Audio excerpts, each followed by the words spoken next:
Jauh di pedalaman Kalimantan, tersembunyi selama berabad-abad, ada petunjuk tentang kerajaan paling pertama di Indonesia. Peninggalannya bukan istana megah loh, tapi justru batu-batu bertulis yang menyimpan kisah epik. Hari ini, yuk kita pecahkan sama-sama kode dari Kerajaan Kutai. Nah, ini dia pertanyaan intinya. Biasanya kan kalau kita mikirin kerajaan kuno, yang kebayang itu reruntuhan besar kayak Borobudur atau Prambanan. Tapi ini nggak ada sama sekali. Jadi gimana caranya sejarawan bisa begitu yakin kalau ada peradaban maju di Kalimantan Timur pada abad keempat? Jawabannya ternyata lebih sederhana dan jauh lebih kuat. Inilah dia, pahlawan utama dalam cerita kita. Bukan raja atau kesatria, tapi justru ketujuh tiang batu ini.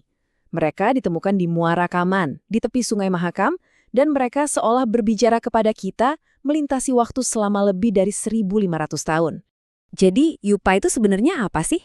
Anggap aja ini kayak cuitan zaman kuno yang dipahat di batu. Setiap pilar ini adalah pengumuman publik, sebuah monumen untuk upacara besar yang menunjukkan kekuasaan dan keimanan seorang raja. Dan yang paling penting, ini adalah bukti pertama kalau masyarakat di Nusantara tuh udah melek huruf. Keren banget. Oke, sekarang saatnya kita jadi detektif sejarah. Kita akan coba pecahkan kode yang ada di Yupa ini untuk mengungkap siapa sebenarnya orang-orang yang memerintah kerajaan pertama di Indonesia. Jadi, batu-batu ini tuh berbicara dalam bahasa kuno. Aksara yang dipakai, Palawa, itu asalnya dari India Selatan. Bahasanya Sansekerta, adalah bahasa suci Hindu. Ini bukti yang kuat banget tentang hubungan Kutai dengan India. Bukan cuma sekedar dagang barang, tapi juga pertukaran ide, kepercayaan, dan cara memerintah yang revolusioner pada masanya. Dan Yupa ini ngasih kita nama-nama mereka. Sebuah dinasti 3 generasi yang menjadi fondasi kerajaan. Ada Kundungga, sang pendiri, lalu putranya Aswawarman, dan cucunya Mulawarman yang berhasil membawa kerajaan ini ke puncak kejayaannya. Coba deh, perhatikan nama-nama ini baik-baik. Kundungga, kedengarannya lokal banget kan? Sangat Nusantara. Kemungkinan besar, dia adalah seorang kepala suku setempat. Tapi lihat nama anak dan cucunya. Aswawarman dan Mulawarman. Akhiran Warman itu adalah ciri khas kasta prajurit dari India. Cuma, dalam satu generasi, terjadi transformasi budaya yang luar biasa. Mereka nggak cuma memeluk Hindu, tapi juga mengadopsi sistem sosialnya. Jadi, poin krusialnya adalah, ini bukan soal penaklukan. Ini adalah perpaduan, sebuah pertemuan dua dunia yang menciptakan sesuatu yang benar-benar baru di jantung Kalimantan. Prasasti-prasasti ini juga nggak cuma berisi fakta kering loh. Mereka ngasih kita gambaran sekilas tentang kepribadian para raja ini. Kita jadi tahu kalau Mulawarman, cucu Kundungga, dihormati bukan cuma karena kekuasaannya, tapi juga karena karakternya. Sejarah jadi terasa lebih hidup ya, kalau kita bisa membayangkan orang-orang di belakangnya. 20.000. Coba tahan dulu angka ini di kepala Anda. Pikirkan apa artinya angka sebesar itu bagi sebuah kerajaan kuno. Ya, 20.000 ekor sapi. Ini bukan sekedar sedekah biasa. Ini adalah sebuah unjuk kekuatan dan kemakmuran. Coba bayangkan logistik dan kekayaan yang dibutuhkan untuk melakukan ini pada zaman itu. Ini memberitahu kita bahwa di bawah Mulawarman, Kutai adalah kerajaan yang sangat kaya, dengan pertanian dan perdagangan yang maju pesat. Oke, jadi mari kita rangkum. Kita melihat lahirnya konsep raja di Nusantara. Kita melihat ritual-ritual Hindu yang rumit seperti Fratyastoma, sebuah upacara untuk menaikkan status seseorang menjadi kasta prajurit.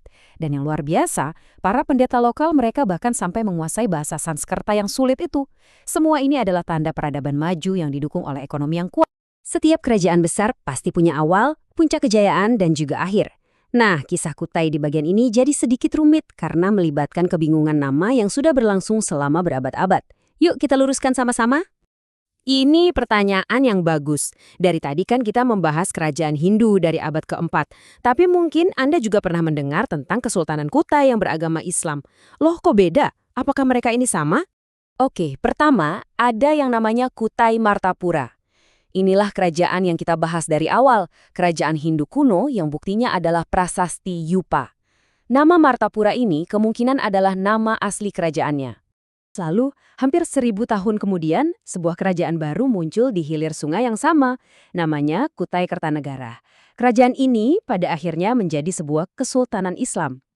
Jadi, ada dua kerajaan, dua era yang berbeda jauh, tapi memakai nama Kutai yang sama-sama kita kenal. Dan disinilah kedua kisah itu akhirnya bertemu dalam sebuah konflik. Pada tahun 1635, kerajaan yang lebih muda menaklukkan kerajaan yang lebih tua. Dinasti Hindu yang dimulai oleh Kundungga pun berakhir, dan wilayahnya disatukan di bawah Kesultanan Kutai Kertanegara. Sebuah akhir yang dramatis setelah bertahan lebih dari 12 abad. Jadi, setelah semua ini, kenapa sih kisah kuno ini masih relevan? Kenapa Yupa begitu penting buat kita hari ini? Warisan Kutai ini nggak mati kok. Yupa-yupa ini sekarang menjadi harta nasional yang dilindungi di Jakarta. Di tempat asalnya, Muara Kaman, sering diadakan festival untuk merayakan sejarah ini. Bahkan, ada dorongan kuat untuk menjadikannya situs warisan dunia UNESCO. Ini adalah pengingat bahwa kisah yang terukir di batu ini adalah bagian dari cerita kita semua. Yupa dari Kutai adalah bukti nyata bahwa sejarah bisa ditemukan di tempat-tempat yang paling tidak terduga, ditulis dalam kode-kode kuno. Ini jadi bikin kita bertanya-tanya, di luar sana, entah itu di dalam hutan atau di dasar sungai, cerita-cerita apa lagi ya yang masih menunggu untuk diungkap?